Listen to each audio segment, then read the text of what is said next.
আল্লাহ রাব্বুল আলামিন এটাও বলছেন যে কিয়ামতের দিন আল্লাহ রাব্বুল আলামিন হাসরের মাঠে যখন নামবেন, তখন হাসরের মাঠের একদিন আমাদের এই পৃথিবীর ৫০,০০০ বছরের সমান। আল্লাহ রাব্বুল আলামিন কোনো একটা জাতির উপর থেকে সবকিছু তখন তুলে নেয় যখন ওই জাতি তার অশুকরিয়া আদায় করে। কোনো একজন ব্যক্তির জীবন থেকে সব সুখ কেড়ে নেয় যখন ওই ব্যক্তি তার অশুকরিয়া আদায় করে। সুতরাং আমাদের অশুকরিয়া বা অস্বীকার করা থেকে বিরত থাকতে হবে। এই যে দেখবেন মানে ইমাম সাহেবরা বলেন, মোনাজাতে বলেন, চিৎকার দিয়ে কান্নাকাটি করে এটা বলে ওটা বলে, আল্লাহ রাব্বুল আলামিনের ওগুলো শোনার সময়ই নেই। আল্লাহ রাব্বুল আলামিন ওগুলো শোনে না। আল্লাহ রাব্বুল আলামিন বিশ্ব জগৎটাকে এমনভাবে প্রোগ্রামড করে রেখেছে যে এখানে পজিটিভ জিনিস দিবে, বিশ্ব অটো তার দিকে পজিটিভিটি পাঠাবে। তাহলে আপনি কি আমাকে এমন কিছু আমার দর্শকের জন্য এমন কিছু সাজেস্ট করবেন যেটার দ্বারা আমরা আমাদের অবচেতন মনকে কন্ট্রোল করতে পারি? এ কারণে আল্লাহ রাব্বুল আলামিন বলছেন ওয়াতারযুকু মান তাশাউ বিগাইরি হিসাব, সে তাকে দেয় বেহিসাব দেয়। আপনি পৃথিবীর দিকে তাকিয়ে দেখেন, পৃথিবীর বিশ্বের অন্য ধনী মানুষগণ আছে যারা আল্লাহকে বিশ্বাসই করে না, ঈশ্বরকে বিশ্বাস করে না, ধর্ম মানে না। এই সমস্ত মানুষ অনেক ধন নিয়ে বসে আছে, আরামায়েশি জীবনযাপন করতেছে। আর একজন মসজিদের ইমাম যে ৫ ওয়াক্ত নামাজ পড়তেছে, যে ওয়াজ করতেছে, যে সমস্ত দিন কোরআন তেলাওয়াত করতেছে, তার ঘরে রুটি কেনার টাকা নেই। এর কারণটা কি? কারণ হচ্ছে সে ওই নেগেটিভ থট থেকে সে বেরই হতে পারে না। ঘুমানোর পূর্বের ২০ মিনিটের একটা ছোট ধ্যান করতে হবে। ধ্যানটা মানে এমন না যে আপনার বসে ধ্যান করতে হবে। ধ্যানটা এমন, যখন আপনি শুইলেন তখন আপনার ফোন আপনি দূরে রাখবেন, কারোর সাথে আপনি কথা বলবেন না। তখন সমস্ত দিন আপনার সাথে যত নেগেটিভ জিনিস হয়েছে ওগুলো আপনি ভুলে যাবেন এবং বলবেন নিজেকে নিজে যে আমি আমার দিনে আমার সাথে যত নেগেটিভ জিনিস হয়েছে, যারা আমার সাথে যত নেগেটিভ করেছে সবাইকে আমি ক্ষমা করে দিলাম, আমি আমার নিজেকেও ক্ষমা করে দিলাম। এটা বলার পর আবার আপনি আস্তে আস্তে ঘুমানোর ট্রাই করবেন। যখন আপনি ঘুমানোর ট্রাই করবেন তখন আপনি এমন একটা স্টেজে চলে যাবেন, দেখেন না যে আমার ঘুম ভাব আসতেছে, হাই আসতেছে, আমার ঘুম ভাব। এরকম স্টেজে যখন আপনি আসবেন তখন আপনি আপনার কি জিনিস চাই ওটাকে আপনি লিখবেন বা ওটাকে আপনি ভাববেন। ধরুন আপনি চান যে আপনি লাইফে এই উন্নতিটা করবেন বা এটা আপনি চান। ধরুন চান ১ বছরে আপনি ১০ লক্ষ টাকা ইনকাম। আসসালামু আলাইকুম, আমি ফাতেমা মিতু। আজকে যে টপিকটা নিয়ে আলোচনা করব সেটা আপনারা কিন্তু খুব আশ্চর্য হবেন। আমাদের টপিকটা হচ্ছে অবচেতন মন। অবচেতন মনের কারণে আমাদের ভাগ্য পরিবর্তন হয়। কখনো কি ভেবে দেখেছেন? হ্যাঁ, এই ব্যাপারটা নিয়ে থাকছে আজকে আমাদের পডকাস্ট। আর আমাদের বিশেষ অতিথি আছেন যিনি বিজ্ঞান এবং আধ্যাত্মিকতার গবেষক, এবং তার সাথে কিন্তু তিনি হচ্ছে তিলাসমাতি দুনিয়ার অ্যাডমিন হাফেজ সাইফুল্লাহ মানসুর। ভাইয়া কেমন আছেন? জি, আলহামদুলিল্লাহ। ভালো আছেন? আলহামদুলিল্লাহ, আমি ভালো আছি। আচ্ছা ভাইয়া, আমার কোশ্চেন হচ্ছে, অবচেতন মন কি আসলেই মানুষের ভাগ্য পরিবর্তন করে? বা মহাবিশ্বে কি এমন কোনো কিছু আছে বা বিজ্ঞানীরা কি এটা প্রমাণ করতে চাচ্ছে যে মানুষের অবচেতন মনের কারণেই তাদের আপস অ্যান্ড ডাউন হচ্ছে? অ্যান্ড আপনার এই ব্যাপারটা নিয়ে কি মতামত? আমাদেরকে প্লিজ একটু শেয়ার করবেন। অত্যন্ত সুন্দর একটি প্রশ্ন করেছেন এবং এটা বাস্তবিক অর্থে আমাদের প্রত্যেক মানুষের জানা উচিত। প্রত্যেক মানুষের জানার কারণ হচ্ছে যে এটা এমনই একটা জিনিস, এটা না জানার কারণে, না বোঝার কারণে যে গরিব সে আস্তে আস্তে গরিব হচ্ছে এবং যে ধনী সে তার নিজের অজান্তে আস্তে আস্তে ধনী হচ্ছে। যার উত্থান হচ্ছে তার অনেক উত্থান হচ্ছে, আর যার পতন হচ্ছে তার অনেক পতন হচ্ছে। ব্যাপারটা হচ্ছে রব্বুল আলামিন ইরশাদ ফরমান, ফাযকুরুনি আযকুরুকুম ওয়াশকুরুলি ওয়ালা তাকফুরুন। বান্দা তুমি আমাকে স্মরণ করো, আমি তোমাকে স্মরণ করব। অশকুরুলি, আমার শুকরিয়া আদায় করো। অলা তাকফুরুন, আমার অশুকরিয়া বা আমাকে অস্বীকার করো না। কথা বুঝতে পারছেন?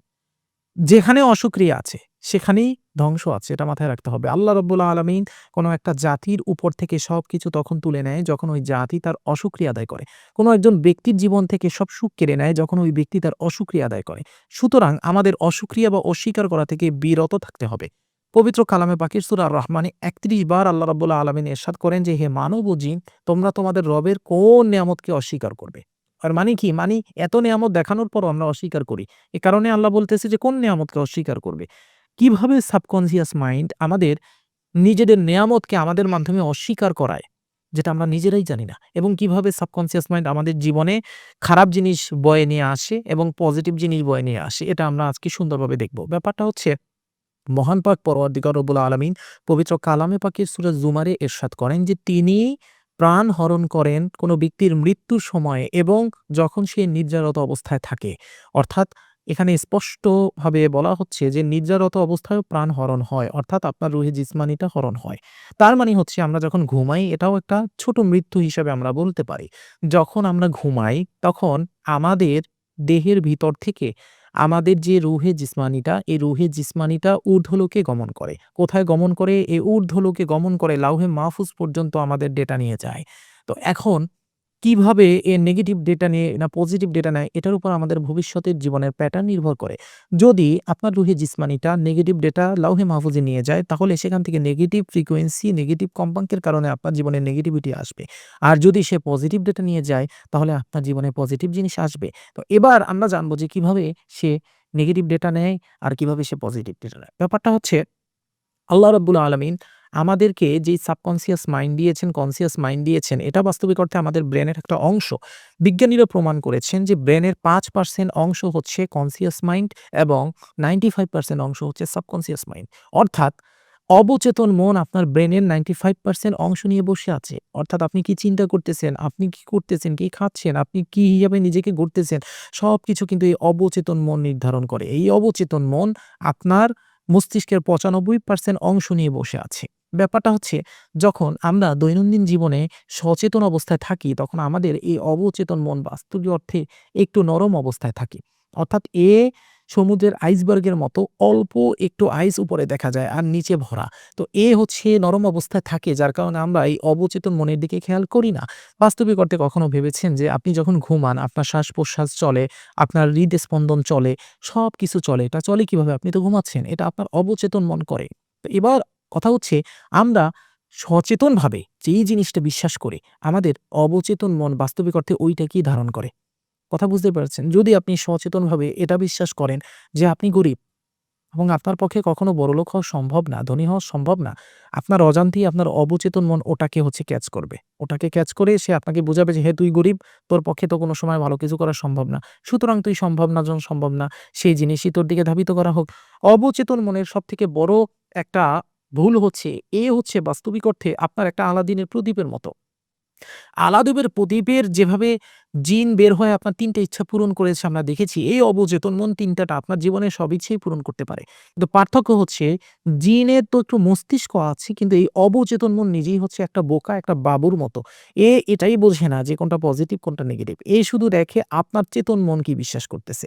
তো ধরুন আপনার চেতন মনে আপনি সমস্ত দিন যত খারাপ জিনিসগুলো দেখেছেন, এই খারাপ জিনিসগুলো ভেবেছেন, খারাপ থট আপনার নিজের ভিতর ইনপুট দিয়েছেন, এটা আপনার ঘুমানোর সময় আউটপুট হিসেবে অবচেতন মনে যায় এবং অবচেতন মন তখন কি করে? আপনার এই নেগেটিভ থটটাকে আরো হাজার, হাজার, বিলিয়ন, বিলিয়ন, মিলিয়ন, মিলিয়ন গুণ বৃদ্ধি করে প্রতি সেকেন্ডে।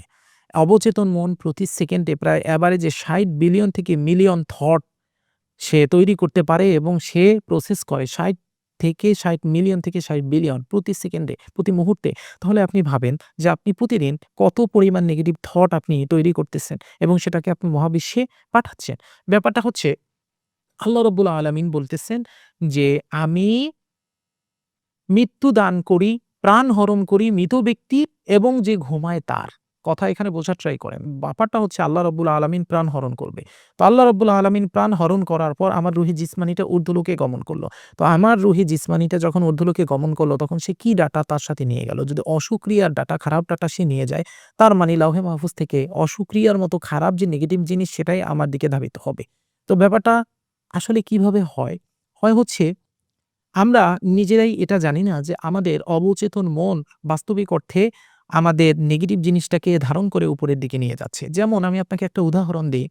একজন ব্যক্তি সে সকালবেলা ১০ টার মধ্যে পরীক্ষা হলে তার উপস্থিত থাকতে হবে, ১০ টায় তার পরীক্ষা। সে রাত্রবেলা বলবে যে, "ইনশাআল্লাহ আলহামদুলিল্লাহ আমি ১০ টায় পরীক্ষা হলে অলরেডি উপস্থিত রয়েছি।" এটা যখন সে বলবে, তখন তার ভিতর থেকে কিন্তু শুকরিয়া চলে আসবে আলহামদুলিল্লাহ কথাটা। কিন্তু আমরা কি করি? আমরা রাত্রবেলা ঘুমানোর আগে বলি, "এই যাই হোক আগামীকালকে কোনো মতেই ১০ টার মানে ১০ টা বাজানো যাবে না। আমাদের যেকোনো ওয়েতে ১০ টার আগেই যেতে হবে। ১০ টা বাজানো কিন্তু যাবে না।" তো আমরা আমাদের অবচেতনভাবেই জানি না যে আমরা যাবে না বলে আমরা বাস্তবিক অর্থে একটা নেগেটিভ কথা ওখানে ইনপুট করে দিলাম। যাবে না। এটা কিন্তু একটা নেগেটিভ কথা। কিন্তু আমি পজিটিভটাকে নেগেটিভ হিসেবে উল্লেখ করতেছি। তো আমার সাবকন্সিয়াস মাইন্ড এটা বুঝতেছে না যে এই যাবে না মানে ওই যাবে না। সে বুঝতেছে যে যাবে না মানেই যাবে না। সে কি করে? সে এমন পরিস্থিতি ক্রিয়েট করবে যে আপনি সারাদিন চাইলেও, আপনি সারারাত চাইলেও, সজাগ থাকলেও আপনি ১০ টার ভিতরে ওখানে প্রবেশ করতে পারবেন না। আপনার লেট করিয়ে ছাড়বে সে। তো এখানে আমাদের কি করণীয় ছিল? এখানে করণীয় ছিল এটা যে আমরা বলব যে আমরা আলহামদুলিল্লাহ আগামীকালকে ১০ টার ভিতর আমরা আমাদের পরীক্ষা হলে চলে যাব। তো এবার ব্যাপারটা আসি যে এটা আমাদের জীবনে কিভাবে মানে ভালো কিছু বয়ে আনে বা খারাপ কিছু বয়ে আনে। ব্যাপারটা হচ্ছে আমাদের সাবকন্সিয়াস মাইন্ড সবথেকে বেশি অ্যাক্টিভেট থাকে কখন জানেন? যখন আমরা ঘুমাই। আমরা যখন ঘুমাই তখন আমাদের অবচেতন মন সম্পূর্ণভাবে নরমাল থাকে এবং আমাদের অবচেতন মন নরমাল থাকে যখন আমরা ঘুমাচ্ছি। যখন ঘুমের ভিতরে আমরা যখন আস্তে আস্তে ডিপ স্লিপের ভিতরে প্রবেশ করতেছি, তখন আস্তে আস্তে আমার অবচেতন মনটা উন্মুক্ত হচ্ছে এবং আমার চেতন মন নরমাল হয়ে যাচ্ছে। আপনি কখনো ঘুমের মধ্যে চেতনা নিয়ে ভাবতে পারবেন না। বুদ্ধি দিয়ে ভাবতে পারবেন না। আপনি কি করেন? আপনি স্বপ্ন দেখতেছেন কিন্তু আপনার বুদ্ধি দিয়ে আপনি কিছু ভাবতে পারবেন না। কারণ আপনার চেতন মন তখন সম্পূর্ণরূপে ডিস্টার্বড অর্থাৎ সম্পূর্ণরূপে সে একদম বুঝে গেছে। তার মানে আপনার মস্তিষ্কের 95% অংশ ধারণকারী অবচেতন মন তখন সম্পূর্ণরূপে অ্যাক্টিভ। এবার যখন অবচেতন মন অ্যাক্টিভ হয় তখন আপনার ব্রেনের পাইনিয়াল গ্ল্যান্ড থেকে মেলাটোনিন নামক একটা হরমোন ক্ষরণ হয়।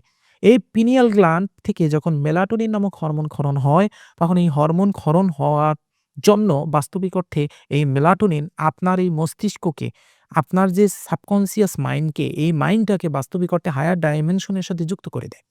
যখন এই মেলাটোনিন হরমোন ক্ষরণ হয় তখন এই হায়ার ডাইমেনশনের সাথে যুক্ত হওয়ার কারণে আপনার যে রুহটা, এই রুহটা বাস্তবিক অর্থে রুহে জিসমানিটা যেটা আল্লাহ তাআলা হরণ করলো, যেটা উপরে ঊর্ধ্বলোকে গমন করলো, সেই রুহটা বাস্তবিক অর্থে আপনি সমস্ত দিন যত কিছু ভাবছেন ওই সব কিছু ইনপুটগুলো সে আউটপুট হিসেবে নিয়ে ঊর্ধ্বলোকে গমন করে।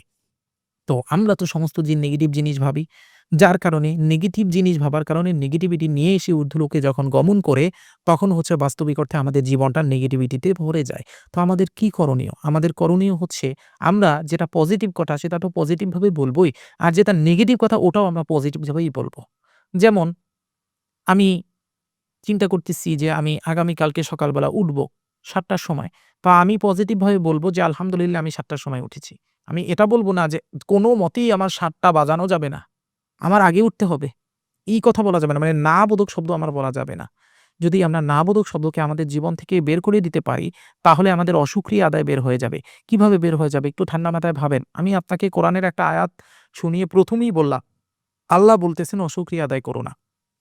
যখন আমি আপনাকে পয়েন্ট আউট করেন একটা জিনিস আমি আপনাকে বললাম যে প্রতি সেকেন্ডে আপনার সাবকনসিয়াস মাইন্ড প্রতি সেকেন্ডে ৬০ মিলিয়ন থেকে বিলিয়ন ৬০ মিলিয়ন থেকে বিলিয়ন থট প্রসেস করতেছে। তাহলে প্রতি সেকেন্ডে যদি আপনি নেগেটিভ থট করেন, প্রতি সেকেন্ডে আপনার সাবকনসিয়াস মাইন্ড ৬০ বিলিয়ন থেকে ৬০ মিলিয়ন বা বিলিয়ন প্রকার থট প্রসেস করে লাউহে মাহফুজে বা ঊর্ধ্ব জগতে বা হচ্ছে মহাবিশ্বে প্রেরণ করতেছে বা বের করতেছে। তার মানে আপনি বোঝেন, আপনি প্রতি সেকেন্ডে আপনার অজান্তে ৬০ মিলিয়ন বা ৬০ বিলিয়ন বার আল্লাহর অশুকরিয়া আদায় করতেছেন। তাহলে একজন মানুষ সমস্ত দিনে যদি এরকম তার অজান্তে কতবার যে এই অশুকরিয়া আদায় করতেছে সে নিজেই জানে না। যার কারণে সে নেগেটিভিটিতে ভরে যায়। এটা সবার ক্ষেত্রে প্রযোজ্য। আপনার ক্ষেত্রেও, আমার ক্ষেত্রেও, সবার ক্ষেত্রে প্রযোজ্য। আমরা নিজেরা জানি না। তো এ কারণে আমাদের পজিটিভ ভাবতে হবে। পজিটিভ ভাবনার মাধ্যমে নিজেদেরকে পজিটিভিটি দিয়ে ভরে ফেলতে হবে। যদি আমরা এটা ভরে ফেলতে পারি তাহলে নেগেটিভ থট আমাদের আসমানে যাবে না বা মহাবিশ্বে যাবে না এবং আমরা অশুকরিয়া আদায় করব না। একজন মানুষ যদি তার অজান্তে তার মস্তিষ্ক থেকে প্রতি সেকেন্ডে ৬০ বিলিয়ন বা ৬০ মিলিয়ন বার আল্লাহ রাব্বুল আলামিনের প্রতি অশুকরিয়া বা নেগেটিভ থট প্রেরণ করতে থাকে, আল্লাহর কি ঠেক পড়ছে যে ওই মানুষটার জীবনে সে পজিটিভিটি দিয়ে ভরে দিবে? কোনো ঠেক পড়ছে? কোনো ঠেক পড়ে নাই। এ কারণে আল্লাহ তাআলা তো কিছুই করে না। আল্লাহ তাআলা বলে, "বান্দা তুই যা চাও আমি তোরে তা দেই।" কিছুক্ষণ পূর্বে আমি বলেছিলাম যে আল্লাহ পাক বলতেছেন, "আমার বান্দা আমার কাছে একবার ডাক দিলে আমি তার ১০ বার সাড়া দেই।" তার মানে আপনি বুঝতে পারতেছেন, আপনি যদি ১ সেকেন্ডে আপনার নেগেটিভিটি আপনার সাবকনসিয়াস মাইন্ড থেকে ৬০ মিলিয়ন বা ৬০ বিলিয়ন বার দৃশ্যে প্রেরণ করতেছেন বা আল্লাহর দিকে প্রেরণ করতেছেন, তাহলে তার সাথে আরো ১০ গুণ আপনি করেন। ১০ গুণ করলে যে মানে অঙ্কটা আসে, ওই পরিমাণ নেগেটিভ জিনিস আল্লাহ আপনার দিকে প্রেরণ করতেছে অটো। তাহলে আপনি বুঝতে পারতেছেন যে আপনি কোথায় আছেন বা আমরা কোথায় আছি? এ কারণে যে ব্যক্তি ধনী, সে বাস্তবিক অর্থে ধনী হতে থাকে। কারণ সে কখনো এটা হবে না, ওটা হবে না এই জিনিস চিন্তাই করে না। সে চিন্তা করে কি জানেন? যে এইটা হবে বা এইটা আমি চিন্তা করছি, আলহামদুলিল্লাহ, ইনশাল্লাহ এটা হবে। যে একজন নাস্তিক আল্লাহকে মানে না, সেও দেখেন পৃথিবীর সর্বশ্রেষ্ঠ ধনী হয়ে বসে আছে। কিভাবে? কারণ সে এটা জানে, তার নিজের উপরে এই ইয়াকিনটা আছে যে তার সাথে যা হবে তা পজিটিভ হবে। আপনি যদি ইলন মাস্ককে জিজ্ঞাসা করেন, একজন জিজ্ঞেস করছিল যে, "আপনি যে এত বড় একজন ব্যক্তি হবেন, আপনি কি ছোটবেলায় এটা জানতেন?" বলতা জানতাম কি? সে উত্তর দিছে, "আমি কি জানতাম? আমি তো জানি যে আমি হব। আমি অলরেডি হয়ে গেছি। আমি ছোটবেলা থেকেই জানি যে আমি অলরেডি হয়ে গেছি। শুধু সময়ের অপেক্ষা, আর কিছুই না। যার কারণে আমি হইছি।" তো ব্যাপারটা হচ্ছে আমাদের থট আমাদের জীবন এভাবে পরিবর্তন করে ফেলে। আমি আশাবাদী যে আপনি উত্তরটা পেয়েছেন। ধন্যবাদ আমাদেরকে এত সুন্দর করে বোঝানোর জন্য। আসলে আমি যখনই আপনার সাথে আলোচনায় বসি আমার শুধু শুনতে ইচ্ছা করে। কারণ হচ্ছে আপনি এত সুন্দর করে আমাদেরকে বুঝান আর আপনার বক্তব্যগুলো এত সুইট আমার ভাষা হারিয়ে ফেলি। সো আমি নেক্সট যে কোয়েশ্চেনটা আপনাকে করতে চাচ্ছি সেটা হচ্ছে তাহলে আমাদের যাদের হচ্ছে একটা নেগেটিভ এনার্জি আছে বা আমরা যারা হচ্ছে একটু নেগেটিভিটি চিন্তা করি সো আমাদেরকে আসলে আপনাদের বিজ্ঞানের ভাষায় কি আমাদেরকে আসলে ডক্টরের কাছে যাওয়া উচিত? অ্যান্ড আমি সেকেন্ড আরেকটা কোয়েশ্চেন আপনার কাছে রাখছি। সেটা হচ্ছে আ ডক্টরের কাছে যদি আমি না যাই, যেহেতু আমার অবচেতন মন যে এই জিনিসটা নেগেটিভিটিটা যে তৈরি করছে, সেটা আমি কিভাবে বুঝবো? যে আসলে আমি মনে করছি যেমন আমি একটা পজিটিভ মানুষ। আমি সবসময় মনে করি যে আমি মানুষের ভালো চাই বা আমি মনে করি যে হ্যাঁ, আমার দ্বারা এই ভালো জিনিসটা হবে। আমি এই কাজটা করতে পারবো। তারপরে দেখা যাচ্ছে যে দিন শেষে আমি করতে পারছি না। যদিও আপনি আমাকে অ্যান্সার দিয়েছিলেন আম এর আগের যেই আপনার বক্তব্য ছিল যে আপনি আমাকে বলেছেন যে যখন আমরা আল্লাহর শুকরিয়া গুজার করি, তখন আল্লাহর কাছে ওটা অনেক মিলিয়ন, মিলিয়ন হচ্ছে ভাইবে যায় অ্যান্ড আমাদের কাছে রিটার্ন আসে। বাট আমি মনে করছি যে আমি আল্লাহর শুকরিয়া গুজার করছি, আমি আলহামদুলিল্লাহ বলছি, আমি মনে, মনে স্বীকার করছি। বাট তারপরেও দেখছি দিন শেষে আমার খারাপ হচ্ছে। সো এটা কেন হচ্ছে? আর এটার থেকে সমাধান আমরা কিভাবে পেতে পারি? আচ্ছা, খুব সুন্দর একটা প্রশ্ন করেছেন। আসলে আপনার ১ম প্রশ্নের উত্তর আমি দিচ্ছি যে আপনি কি একজন ডাক্তারের কাছে যাবেন? জি। আপনি যে ডাক্তারের কাছে যাবেন দুর্ভাগ্যজনকভাবে সেই ডাক্তারও নেগেটিভ জিনিসই পৃথিবীতে পাঠাচ্ছে। কথা বুঝতে পারছেন? সে আপনাকে পজিটিভ কিভাবে বানাবে? আপনি পৃথিবীতে এমন একজন ডাক্তার আমাকে এনে দেখান যে ব্যক্তি বাস্তবিক অর্থে কোনো সাংসারিক প্রবলেমে নাই বা তার জীবনে কোনো প্রবলেম নাই। কারণ সে নিজে চেয়েও তার পজিটিভিটি সে বের করতে পারতেছে না। এই যে আমি যেই কথাগুলো আপনাকে বললাম এর মানে কি এটা যে আমি আমার জীবন পজিটিভিটি দিয়ে ভরে ফেলেছি? না, আমি নিজেও চাইলে এই পজিটিভিটি আল্লাহর দিকে পাঠাতে পারতেছি না। হয়তো পারতেছি কিন্তু অল্প।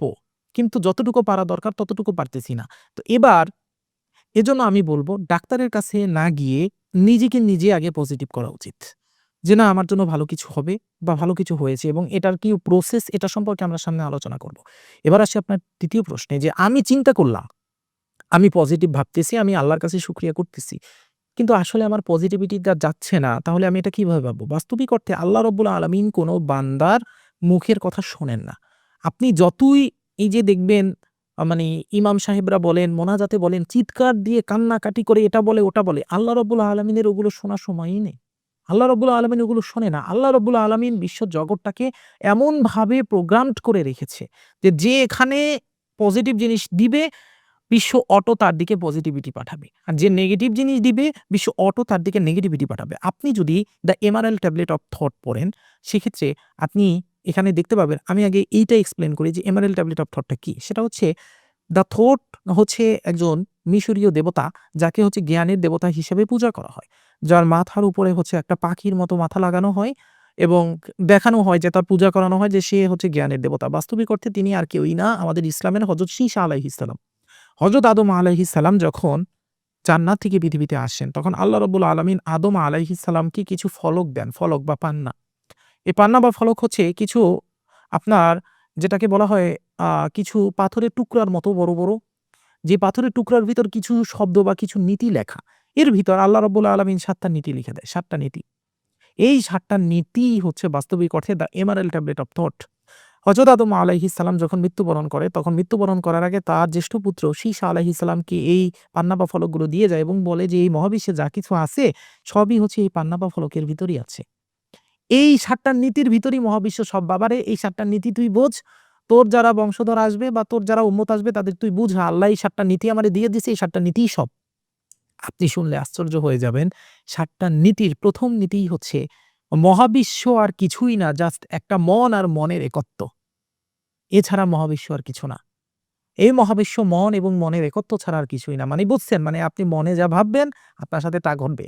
এবার আসি ২য় নীতিতে। ২য় নীতিতে স্পষ্টভাবে বলা যা উপরে তার নিচে। প্রত্যেক জিনিসের একটা পজিটিভ এবং নেগেটিভ সমান ফল রয়েছে, সমান একটা শক্তি রয়েছে। এই যে পান্না ফলক, এই পান্না ফলকের যে ৩য় নম্বর সূত্র, ৩য় নম্বর সূত্রটা এমন ছিল যে এই বিশ্বজগতে যা কিছুই ঘটে প্রত্যেক ঘটনার একটা কারণ রয়েছে, প্রত্যেক কারণের একটা প্রভাব রয়েছে। তো আমরা ৭ টা নিয়ে আলোচনা করব না। আমরা জাস্ট ১ম ৩ টেই বলি। ১ম কথা যে মহাবিশ্ব মনের একত্ব ছাড়া আর কিছু না। কথা আমি বলতেছি না। আপনারা যদি গবেষণা করেন, ইনফেক্ট গুগলেও যদি সার্চ করেন যে ৭ টা নীতি, পান্না ফলকের ৭ টা নীতি জানাও, এখানে পেয়ে যাবেন। তো আমরা বুঝলাম যে মন, মন ছাড়া আর কিছুই না। মনই সব তৈরি করে, মনই সব ক্রিয়েট করে। এই মন হচ্ছে সাবকন্সিয়াস মাইন্ড বা অবচেতন মন। এবার দেখেন বলতেছে যে প্রত্যেক জিনিসের একটা পজিটিভ জিনিস আছে, একটা নেগেটিভ জিনিস আছে। সবকিছুর একটা মানে বিপরীতমুখী শক্তি আছে। এইটা কি আপনার আমাদের আইনস্টাইন বলেন, তারপর হচ্ছে আমাদের নিউটন বলেন, আমাদের অন্যান্য যে বিজ্ঞানী বলেন, তারা যেই সূত্রগুলো দিয়ে গেছে, এই সূত্রগুলোর সাথে আপনি মিলে কিনা একটু ঠান্ডা মাথায় ভেবে দেখেন। আমাদের বিজ্ঞানী নিউটন সাহেব কি বলছে? যে প্রত্যেক বলের একটা বিপরীতমুখী বল আছে। আপনি যদি একটা ঘুষি মারেন, ও আপনার হাতে একটা বল প্রয়োগ করবে, তাই না? আপনি যদি উপরের দিকে একটা কিছু মারেন, সে আবার নিচের দিকে সমান গতি নিয়ে পড়বে অভিকর্ষ ত্বরণ নিয়ে। প্রত্যেক জিনিসের। এবার স্যার আইজ্যাক নিউটন সম্পর্কে যদি আপনি ধারণা পেতে চান, তাহলে আপনি গুগলে গিয়ে সার্চ করবেন যে এমন একজন বিজ্ঞানীর নাম বলো, যিনি একই সাথে অকাল্ট সায়েন্টিস্ট ছিল এবং একই সাথে বিজ্ঞানী ছিল। অর্থাৎ যে একই সাথে স্পিরিচুয়ালিটি বা জাদুবিদ্যা নিয়ে প্র্যাকটিস করত এবং বিজ্ঞান নিয়েও প্র্যাকটিস করত। তাহলে আপনি দেখবেন ১ নম্বরে আসবে স্যার আইজ্যাক নিউটন। সে তার জীবদ্দশায় ৯৫% কাজ করছে অকাল্ট সায়েন্স নিয়া, অর্থাৎ জাদুবিদ্যা নিয়া, স্পিরিচুয়ালিটি নিয়া। আর সে ৫% সায়েন্স কাজ করছে হচ্ছে সায়েন্স নিয়া। সে তার জীবনে যে কয়টা সূত্র প্রয়োগ করে গেছে বা প্রদান করে গেছে, প্রত্যেকটা হযরত আদম আলাইহিস সালাম থেকে আসা ওই এমারেল্ড ট্যাবলেট অফ থট এর প্রতিচ্ছবি। তাহলে এখানে আমি এই কথাটা কেন বললাম? মহাবিশ্ব হচ্ছে মনের একত্ব। মন ছাড়া আর বাস্তবিক অর্থে কিছুই না। হযরত আদম আলাইহিস সালাম শীস আলাইহিস সালামকে এটা শিখিয়ে গিয়েছেন। শীস আলাইহিস সালাম তার উম্মতদের শিখিয়ে গিয়েছেন। পরবর্তীতে তার মৃত্যুর পর তারা তাকে পূজা করা শুরু করছেন। কিন্তু ১ম থেকে এই একই ল চলে আসতেছে। সুতরাং যদি আমরা পজিটিভ ভাবি, তাহলে আমরা পজিটিভ ভাববো। যদি নেগেটিভ ভাবি, তাহলে আমাদের সাথে নেগেটিভ হবে। কিভাবে আমরা বুঝবো যে আমরা আদৌ পজিটিভ ভাবতেছি বা নেগেটিভ ভাবতেছি? আমি নামাজ পড়ে মোনাজাত ধরলাম, কান্নাকাটি করলাম চিৎকার করে। আল্লাহ অনেক শুকরিয়া আল্লাহ, শুকরিয়া, শুকরিয়া, শুকরিয়া। কিন্তু বাস্তবিক অর্থে আমার ভিতর দিয়ে মুখ দিয়ে শুকরিয়া কিছুই যাচ্ছে না। আমি বলতেছি মুখে শুকরিয়া, আমি বলতেছি আল্লাহ শুকরিয়া, কিন্তু আমার ভিতর দিয়ে নেগেটিভিটিই যাচ্ছে। এটা বোঝার সবথেকে সুন্দর ওয়ে হচ্ছে এই যে এমারেল্ড ট্যাবলেট অফ থট এর ১ম, ২য় যে নীতিটা। ১ম নীতি তো এটাই যে মহাবিশ্ব মন ছাড়া আর কিছু না। মনের একত্ব। ২য় নীতি কি? ২য় নীতি হচ্ছে প্রত্যেক জিনিসের একটা সমান প্রতিক্রিয়া রয়েছে। অর্থাৎ আপনি যদি একটা সত্যিকার অর্থেই পজিটিভ থট পাঠাতে পারেন আপনার সাবকন্সিয়াস মাইন্ডে, আপনার সাবকন্সিয়াস মাইন্ড প্রতি সেকেন্ডে সেটা ৬০ বিলিয়ন বা ৬০ মিলিয়ন ভাবে আসমানে পাঠালো। তাহলে ওই সেকেন্ডে, ওই মুহূর্তেই ওই থটটা আসমানে পাঠানোর কারণে মহাবিশ্ব অপোজিট ভাবে এইরকম একটা পজিটিভ ভাইব আপনার দিকে পাঠালো। তাহলে ওই মুহূর্তে যদি আপনার অন্তর ওভাবে প্রশান্ত হয় এবং আপনি ওই শান্তিটা পান, তাহলে আপনি বুঝতে পারবেন যে না, আপনি সত্যিই পজিটিভ জিনিসটা আপনার মস্তিষ্ক থেকে বের করতে পারলেন। ব্যাপারটা হচ্ছে এমন, আপনি যখন আমাকে বলবেন যে, "আমি পজিটিভ ভাবতেছি যে আমি ৳১০,০০,০০০ মালিক হলাম।" আপনি বলতেছেন মুখ দিয়ে, কিন্তু আপনি সেই ফিলটা কিন্তু করতে পারবেন না। কিন্তু যেই মুহূর্তে এই ফিলটা নিয়ে আপনি বলবেন যে, "আমি আলহামদুলিল্লাহ, আমি শুকরিয়া করতেছি আল্লাহর কাছে যে আমি অলরেডি ৳১০,০০,০০০ মালিক।" দেখবেন যদি আপনার অন্তরের ভিতর সেই প্রশান্তি আসে এবং আপনি বুঝতে পারেন যে না, সত্যিই আপনি ৳১০,০০,০০০ মালিক হয়ে গেছেন।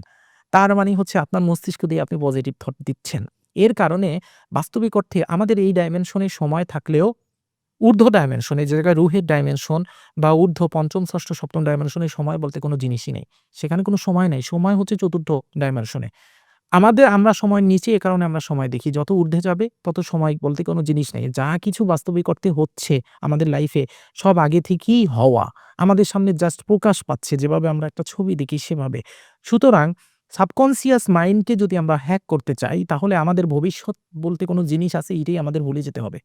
আমাদের অতীত বলতে কোনো জিনিস আছে, এটাই ভুলে যেতে হবে। আমাদের ভাবতে হবে বর্তমান। ওই যে বললাম, ইলন মাস্ককে জিজ্ঞেস করেছিল, "আপনি কি জানতেন যে আপনি বড় হয়ে এরকম হবেন?" সে বলছে, "জানতাম কি? আমি তো ছোটবেলা থেকে মানতাম। আমি তো জানি যে আমি অলরেডি হয়ে গেছি। শুধু সময়ের অপেক্ষা, আমার সামনে প্রকট হয় নাই, এই আর কিছু না।" তো আমরা যখন দোয়া করব, আমরা যখন শুকরিয়া করব, তখন আমাদের অন্তরে যদি ওই ফিলিংস আসে, তাহলে আমরা বুঝবো আমরা পজিটিভ জিনিস দিচ্ছি। আর যদি আমাদের অন্তরে দুঃখ থাকে, আমাদের অন্তরে ওই ফিলিংসটা না আসে, তাহলে বুঝতে হবে মুখে যতই আমি পকপক করি, বাস্তবিক অর্থে আমি পজিটিভিটি মহাবিশ্বে পাঠাচ্ছি না। আশা করি বুঝতে পেরেছেন। অসংখ্য ধন্যবাদ। আম তাহলে আপনি কি বলতে চাচ্ছেন যে আমি যা আমাকে বোঝাচ্ছি বা আমি মুখ দিয়ে প্রকাশ করছি সেটা হচ্ছে আমি না, আমার অবচেতন মন। তাহলে আপনি কি আমাকে এমন কিছু মানে আমার দর্শকের জন্য এমন কিছু সাজেস্ট করবেন? বা আপনার এমন কোনো আমল বা এমন কোনো ধ্যান আপনি আমাদেরকে প্লিজ সাজেস্ট করবেন, যেটার দ্বারা আমরা আমাদের অবচেতন মনকে কন্ট্রোল করতে পারি। অ্যান্ড আপনার বৈজ্ঞানিক ভাষায় এমন কি কোনো কিছু আছে, যার মাধ্যমে বা যেই কাজটা করলে আমার অডিয়েন্সরা বা আমরা অনেক ফাস্ট আমাদের অবচেতন মনকে কন্ট্রোল করতে পারবো অ্যান্ড নেগেটিভিটির যে ভিতর যে আমরা বসবাস করি নেগেটিভিটিতে, সেটা থেকে বের হয়ে আসবো। তাহলে আমি আপনার কাছে আরো একটি কোয়েশ্চেন রাখছি। সেটা তাহলে কি আমরা এটা বলতে পারি এই যে দেশের এত অরাজকতা, এত মানে রাজনীতি বলেন, আমরা তো বেসিক্যালি এখন ফেসবুক খুললে বা সোশ্যাল মিডিয়াতে যেকোনো প্ল্যাটফর্মে গেলে দেখতে পারছি যে এত অরাজকতা, হ্যাঁ? আমরা কিন্তু চাচ্ছি, একটা দল চাচ্ছি যে আমরা চাচ্ছি মিলেমিশে একত্র হয়ে থাকতে। আবার আরেকটা দিক থেকে দেখা যাচ্ছে যে তারা খুব নেগেটিভ কথা বলছে। তাহলে কি বলা যায় যে যারা পজিটিভ কথা বলছে আসলেই তাদের অবচেতন মন এই পজিটিভ জিনিসটা নিয়ে কাজ করছে। আর যারা নেগেটিভ কথা বলছে তাদের অবচেতন মনও নেগেটিভ। এমন কি কোনো মানে আপনার কাছে এই বক্তব্যটা রাখবো যে এমন কি কিছু আমাদের ভিতরে ভ্যারি করে কিনা? জি, অবশ্যই আমি আপনার ২ টা প্রশ্নের খুবই সুন্দরভাবে উত্তর দিচ্ছি। নাম্বার 1 প্রশ্ন হচ্ছে এমন কোনো সাধনা বা এমন কোনো টেকনিক যার মাধ্যমে আমি আমার অবচেতন মনকে হ্যাক করতে পারবো। আর নাম্বার 2 হচ্ছে যে আমাদের যে মেইন কথা হচ্ছে আমরা চারিপাশে যত রাহাজানি যা কিছু দেখতে পাচ্ছি বাস্তবিক অর্থে এখানে কি আমরা যত গ্রুপ আছি পজিটিভ গ্রুপ বলেন, নেগেটিভ গ্রুপ বলেন সবাই কি আসলে নেগেটিভিটিই দিচ্ছি নাকি কারো পজিটিভ আছে? এই তো। এক্সাক্টলি। তো এখন ১ম প্রশ্নের উত্তরের আগে আমি ২য় প্রশ্নের উত্তরটা দিই তারপর লাস্টে আমি সাধনাটা দিচ্ছি। ব্যাপারটা হচ্ছে আমি আপনাকে আগেও বলেছি যে এক গ্রুপ চাচ্ছে যে আমরা ভালো থাকবো। আরেক গ্রুপ চাচ্ছে যে না আমরা ভালো থাকবো না, রাহাজানি করব, মানুষের ভিতর একটা ভীতি তৈরি করে রাখবো। তো ১ম কথা হচ্ছে যে গ্রুপ এটা চাচ্ছে যে আমি মানুষের ভিতর একটা ভীতি তৈরি করে রাখবো সে তো মানে অলরেডি একটা খারাপ জিনিসই ভাবতেছে নেগেটিভ কথা। তাই তাকে আমি বাদ দিয়ে দিলাম। তারে নিয়ে আমার আলোচনার কোনো ম্যাটার না। তো আমার আলোচনার ম্যাটার হচ্ছে যে গ্রুপ ভাবতেছে যে আমরা ভালো থাকবো, সেই গ্রুপকে আদৌ কোনো পজিটিভ এনার্জি মহাবিশ্বে দিচ্ছে? না সেও নেগেটিভ দিচ্ছে। এখন ইনডাইরেক্টলি আপনি কথাটা একটু বোঝার ট্রাই করেন। আপনি যেই গ্রুপ বলতেছে যে আমি ভালো থাকবো, সে যদি সত্যিকার অর্থে ভালো থাকতে চায় সে তো এ কথা বলবেই না যে আমি ভালো থাকবো। সে কি করবে? আমি একটু আগে আপনাকে বললাম যে বাস্তবিক অর্থে আমাদের এই ৩য় ডাইমেনশন সময়ের আন্ডারে। এ কারণে আমরা সময় দেখতে পাচ্ছি। কিন্তু বাস্তবিক অর্থে হায়ার ডাইমেনশন এর সময়ের হিসাব এরকম না। আল্লাহ পাক পবিত্র কালামে পাকে ইরশাদ করেছেন যে আমার সামনে ফেরেশতা এবং রূহগুলো আসে এমন একটা দিনে যেই দিনে তোমাদের দিনের তুলনায় ১,০০০ বছরের সমান। অর্থাৎ আমাদের পৃথিবীতে ১,০০০ বছর, ওই জায়গায় রূহ আর ফেরেশতাদের ১ দিন। অনুরূপভাবে আল্লাহ রাব্বুল আলামিন এটাও বলছেন যে কিয়ামতের দিন আল্লাহ রাব্বুল আলামিন হাসরের মাঠে যখন নামবেন তখন হাসরের মাঠের একদিন আমাদের এই পৃথিবীর ৫০,০০০ বছরের সমান। বুঝতে পারতেছেন ব্যাপারটা? একই সাথে আমাদের বিজ্ঞানে আমরা দেখি যত ঊর্ধ্ব দিকে যাই, ও যে স্পেসে যদি আপনি যান সেখানে টাইমের হিসাব আর এখানে টাইমের হিসাব এক না। আপনি স্পেসে মঙ্গল গ্রহে গেলেন, সেখানে গিয়ে যদি আপনি সেখানের ২০ বছর কাটায় আসেন, পৃথিবীতে এসে আপনি দেখবেন বাংলাদেশে সেখানে ২০০ বছর শেষ। তা নাতি-পুতি, ছাতি, লাডি, ঠ্যাঙ্গা যা আছে কোনো কিছুই আর নাই। তার মানে আমরা বুঝলাম যে ঊর্ধ্ব জগতে আমরা যত যাবো, তত আমাদের সময়ের হিসাব ভিন্ন হবে। তো আমি কিন্তু আপনাকে আগেই বলছি লাউহে মাহফুজ কোথায় আছে? একদম ঊর্ধ্ব জগতে। তো যেখানে লাউহে মাহফুজ আছে সেখানে কিন্তু সময়ের কোনো অস্তিত্বই নেই। সেখানে না আছে অতীত, না আছে ভবিষ্যৎ, আছে কি শুধুমাত্র বর্তমান। তাহলে যে চাচ্ছে যে আমি ভালো থাকবো, সে যদি পজিটিভ জিনিসই ভাবে তাহলে তো ভালো থাকবো এটা সে ভাববেই না। সে তো সেজদায় পড়ে ডাইরেক্ট শুকরিয়া করবে যে শুকুর আলহামদুলিল্লাহ হে আমার রব আমি অত্যন্ত ভালো আছি এবং খুবই ভালো আছি। কোথায় রাহাজানি? কোথাও কিছু নাই। আমি তো ভালো আছি। যখন সে এই থট তার অন্তরে আনতে পারবে যে সে সত্যিকার অর্থেই ভালো আছে, অটো তার ভিতর দিয়ে শুকরিয়া আসবে। যেই মুহূর্তে শুকরিয়া আসবে, সেই মুহূর্তে সে পজিটিভ এনার্জি ফিল করবে। তার মানে সেই মুহূর্তে সে পজিটিভ থট দিচ্ছে, "আমি ভালো থাকবো। হে আমার রব আমি ভালো থাকবো।" এই দোয়াটা যখন আপনি আমি করি হাত তুলে যে, "হে আমার রব আমি যেন ভালো থাকি। রাহাজানি থেকে আমি যেন দূরে থাকি।" অলরেডি কিন্তু আমি নেগেটিভ কথাই বলতেছি। আপনি ভাবতেছেন যে, "হে আল্লাহর রব আমি যেন ভালো থাকি।" এর মানে আপনি অলরেডি ভালো নাই। যেন ভালো কি আবার? "হে আমার রব শুকুর আলহামদুলিল্লাহ আমি ভালো আছি।" শেষ। এটা একটা কথা। আর "হে আমার রব আমি যেন ভালো থাকি।" তার মানে আপনি ভালো নাই। "আমি যেন রাহাজানি থেকে দূরে থাকি।" তার মানে অটো আপনার থটের ভিতর রাহাজানির ভয় ঢুকানো। যে রাহাজানি আছে, রাহাজানি হবে। তার মানে আপনি ভালো নাই। আমাদের প্রত্যেকটা শব্দ চয়ন করার ক্ষেত্রে বুঝতে হবে যে আমরা কি দিচ্ছি।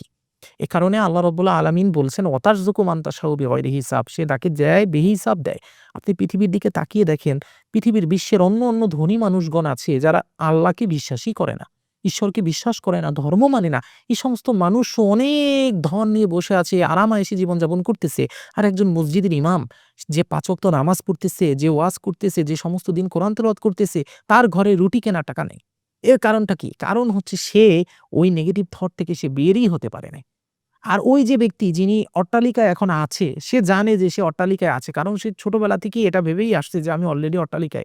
যার কারণে তার অজান্তেই আমি অলরেডি অট্টালিকায়, অজান্তেই তার ভিতর থেকে কিন্তু একটা সুক্রিয়া মহাবিশ্বে চলে গেছে। তার আলাদাভাবে বলতে হয় না যে আলহামদুলিল্লাহ, আলহামদুলিল্লাহ, আলহামদুলিল্লাহ। সে ওই যে ভাবছে যে আমি অলরেডি অট্টালিকায় আছি, তার কিন্তু ওই সুক্রিয়াটা চলে গেছে। তো মানুষের ভাবতে হবে যে হে আমার রব, কিসের রাহাজানি, কিসের বেবিচার, কিসের মারামারি, কিচ্ছু নাই। আমি অলরেডি ভালো আছি। শুকরিয়া, শুকুর আলহামদুলিল্লাহ। তুমি আমাকে ভালো রাখছো। তুমি আমার হাত দিছো, পা দিছো, আমাকে খাইয়ে রাখছো। কত মানুষ আছে রাস্তায় শুয়ে থাকে, যাদের হাত নাই, পা নাই, যারা ঘুমানোর জায়গা পায় না, যারা রাস্তায় শুয়ে থাকে, ঠান্ডায় কাঁপে কিন্তু ঘুমানোর কোনো জায়গা নাই, গায়ে দেওয়ার কিছু নাই। তাদের তুমি কোথায় রাখছো আর আমাকে কোথায় রাখছো? আলহামদুলিল্লাহ। যখন এইরকম পজিটিভিটি কোনো মানুষের ভিতর ডেভেলপ করতে পারবে, সমগ্র বিশ্ব সবও যদি রাহাজানিতে ভরে যায় না, তার কেউ ক্ষতি করতে পারবে না, সে ভালো থাকবে। আল্লাহ তারে উপরে উঠাতে ওই স্থানে নিয়ে যাবে। অর্থাৎ এক কথায় না শব্দ বা নেগেটিভ জিনিস আমাদের দিকে ধাবিত করে এরকম কোনো জিনিস আমরা ভাবতেই পারব না।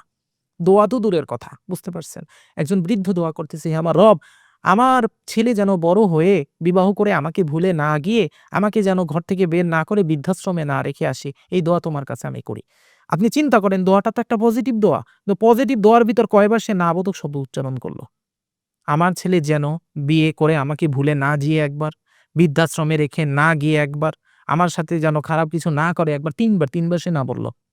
এই দোয়ার ভিতরও আমরা নেগেটিভ জিনিস বাস্তবিক অর্থে বিশ্বজগতে প্রেরণ করলাম এবং নেগেটিভ জিনিস আমাদের দেহে আবার হচ্ছে বিশ্বজগৎ সুন্দরভাবে ওই যে বললাম প্রতি সেকেন্ডে ৬০ মিলিয়ন থেকে ৬০ বিলিয়ন বার, তার মানে আপনি মুখ থেকে একবার বললেন, ভাবলেন মানে একবার না। প্রতি সেকেন্ডে আপনি ৬০ মিলিয়ন থেকে ৬০ বিলিয়ন বার পাঠাচ্ছেন।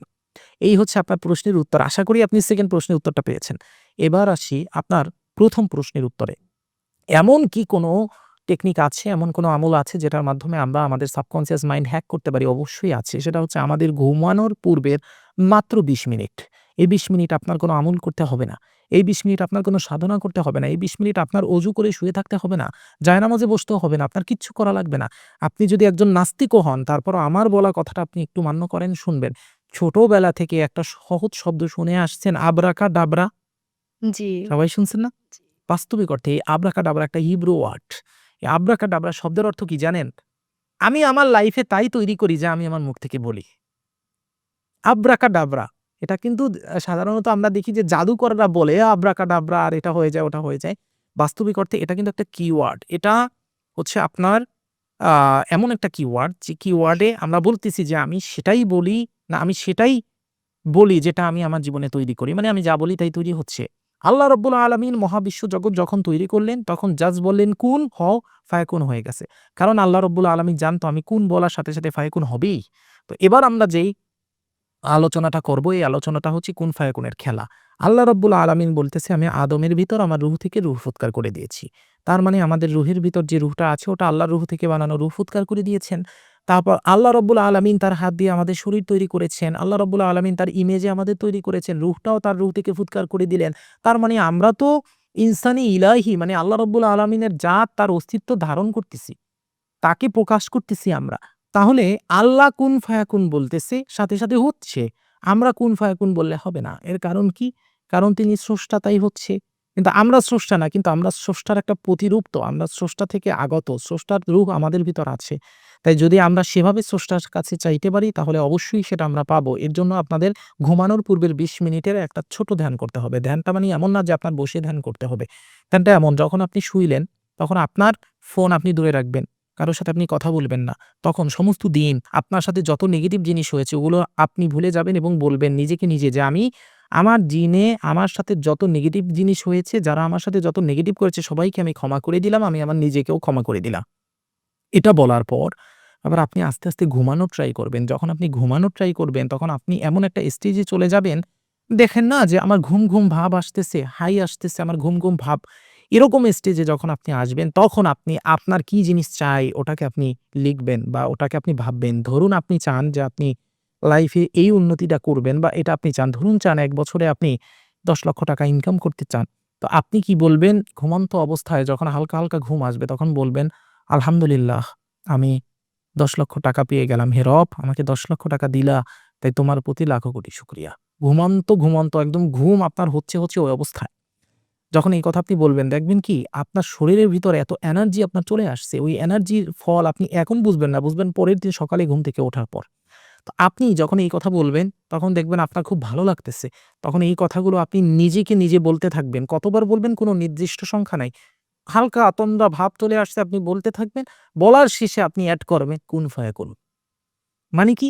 মানে হচ্ছে আলহামদুলিল্লাহ আমি শুকরিয়া আদায় করতেছি হে আমার রব আমি ১ বছরে ৳১০,০০,০০০ ইনকাম করছি তোমার দয়ায়। অলরেডি এটা পজিটিভ এবং এটা বর্তমানে। কোনো ভবিষ্যতে বা ফিউচার টেন্স না। দয়ায় আলহামদুলিল্লাহ কুন ফায়াকুন। মানে কি হও হয়ে যাও। এটাকে যদি আপনি ওই আব্রাকাডাবরাও বলতে পারেন। কিন্তু আমরা কুন ফায়াকুন বলব কারণ আমরা মুসলিম। এভাবে কুন ফায়াকুন বলতে যখন আপনি শুয়ে পড়বেন না, ঘুমিয়ে পড়বেন না, আপনার মনোমস্তিষ্ক থেকে এত পরিমাণ পজিটিভ এনার্জি বের হবে যে আপনার সাবকন্সিয়াস মাইন্ড আপনার পিনিয়াল গ্ল্যান্ডকে অ্যাক্টিভেট করে দেবে। তখন আপনার পিনিয়াল গ্ল্যান্ড অ্যাক্টিভেট হওয়ার সাথে আপনার রুহে জিসমানিটা আপনার দেহ থেকে বের হয়ে যাবে এবং সে ওই যে আপনার ওই মেসেজটা যে আমি আলহামদুলিল্লাহ শুকরিয়া আদায় করতেছি। আমি অলরেডি ৳১০,০০,০০০ ইনকাম করছি কুন ফায়াকুন ওই মেসেজটাকে সে লাওহে মাহফুজে নিয়ে যাবে। এবং সমগ্র মহাবিশ্বে ওই মেসেজটা ছড়িয়ে যাবে। কুন ফায়াকুন হও হয়ে যাও, হও হয়ে যাও। তার মানে আপনি চিন্তা করেন প্রতি সেকেন্ডে ৬০,০০,০০০ থেকে ৬০,০০,০০,০০০ বার কুন ফায়াকুন এটা মহাবিশ্বে ছড়াতে থাকবে এবং আপনি আলহামদুলিল্লাহ বলতেছেন এটা ছড়াতে থাকবে। তো ওই ৬০,০০,০০০ থেকে ৬০,০০,০০,০০০ প্রতি সেকেন্ডে ছড়ানোর সাথে আল্লাহ রব্বুল আলামিন ওটার সাথে ১০ গুণ করে আপনার দিকে আবার উত্তর প্রেরণ করতে থাকবে। যার কারণে কোন জায়গা দিয়ে কি হবে আপনি নিজেই জানবেন না।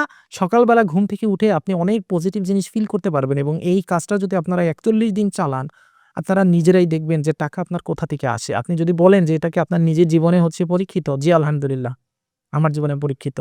সুতরাং মহাবিশ্বে আল্লাহ রাব্বুল আলামিন এটা প্রোগ্রামই করে রেখেছেন এমনভাবে যে আল্লাহর কাছে যে যত পজিটিভ জিনিস পাঠাবে, আল্লাহ পজিটিভ জিনিসের মতো জিনিস তার জীবনে পাঠাবে। যে যত নেগেটিভ জিনিস পাঠাবে, আল্লাহ নেগেটিভ জিনিসের মতো জিনিস তার জীবনে পাঠাবে। মজার কথা হচ্ছে রাতে ঘুমানোর পূর্বে ১৫ থেকে ২০ মিনিট যদি আপনি এই কাজটা করেন, পরের দিন সমস্ত দিন আপনি না চাইতেও আপনার ভিতর থেকে পজিটিভ এনার্জি বের হতে থাকবে, পজিটিভ থটই বের হতে থাকবে। আপনি করে দেখেন। তো এখানে আবার একটা কথা আছে ম্যানিফেস্টেশন করতে হবে কিন্তু করার মতো করতে হবে। পজিটিভ ওয়েতে ম্যানিফেস্টেশন করতে হবে। এক ব্যক্তি সে আল্লাহর কাছে এভাবে ম্যানিফেস্টেশন করছে যে আমি ৳৫০,০০,০০০ পেয়ে গেলাম। কিন্তু সে তার সাথে শুকরিয়া আদায় করতে ভুলে গিয়েছে। কিন্তু তার ম্যানিফেস্টেশনটা ঠিক ছিল যে সে অলরেডি ৳৫০,০০,০০০ পেয়েছে কিন্তু সে শুকরিয়া আদায় করে নাই এবং কুন ফায়াকুনও সে বলে নাই।